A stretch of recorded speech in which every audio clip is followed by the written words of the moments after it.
Jaishnavi. I am pursuing my BTech at Andhra University. మన ఛానల్లో see with Janu అనే C coding లాంగ్వేజ్ని క్లారిటీగా నేర్చుకుందాం. Like real life examples and simple explanations. మీరు ఇందులో ప్రో అవుతారనేది నేను చెప్పలేను. లైక్ ఎలా అంటే బేసిక్స్లో ఫుల్ క్లారిటీ వస్తుంది మీకు.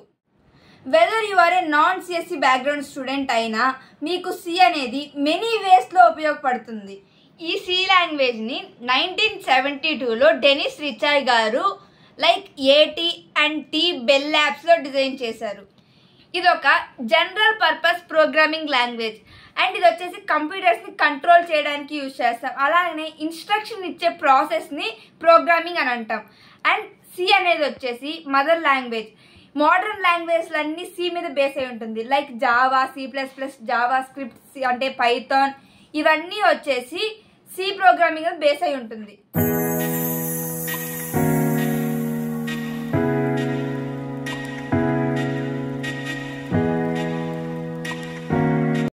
లాజిక్ బిల్డింగ్ అంటే సి లాంగ్వేజ్ వచ్చేసి చాలా క్లీన్ సింటాక్స్ని ఫాలో అవుతుంది. సో మనకి లాజిక్ పర్ఫెక్ట్గా వస్తుంది. Second, foundation for other language. ఎలా అంటే Python, Java script, Java, C++, వీటన్నిటికీ సి అనేది బేసిక్. కాబట్టి సిలో మనం స్ట్రాంగ్గా ఉంటే వీటిలన్నిటిని మనం ఈజీగా నేర్చుకోవచ్చు. యూస్ఫుల్ ఫర్ కాంపిటేటివ్ పర్పస్ అంటే ఇప్పుడు మనకి గేట్, PSU అండ్ అలానే టెక్నికల్ ఇంటర్వ్యూస్లో సి అనేది మనకి బేసిక్. సో అందరూ మ్యాక్సిమం గేట్లో కానీ అండ్ లైక్ యూపీఎస్సీలో కూడా, యూపీఎస్సీ CSATలో కూడా మనకి ఇలాంటి సి బేసిక్స్ క్వశ్చన్స్ అడుగుతారు.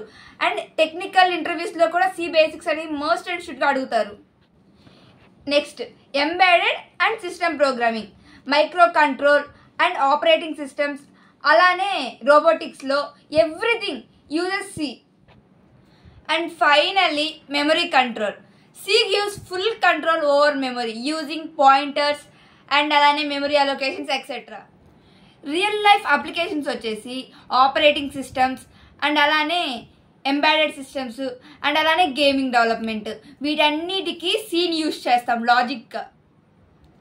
టిప్స్ వచ్చేసి don't aim for perfection, start with basics. చాలామంది ఎలా ఫీల్ అవుతారంటే థియరీని ఫస్ట్ అంతా కంప్లీట్ చేద్దాం, తర్వాత ప్రోగ్రామ్స్ చేద్దాం అనుకుంటారు.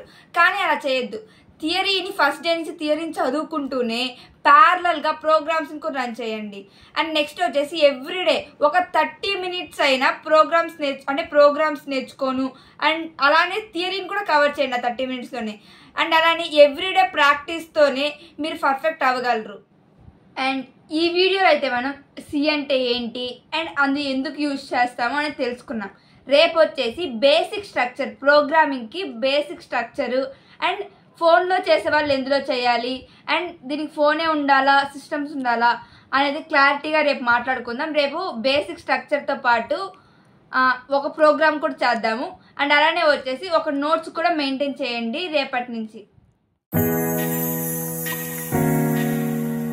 మీరు సి విత్ జానులో ఇలానే ఇంకా ఎపిసోడ్స్ చూడాలి అనుకుంటే మన ఛానల్ని వెంటనే సబ్స్క్రైబ్ చేసుకోండి.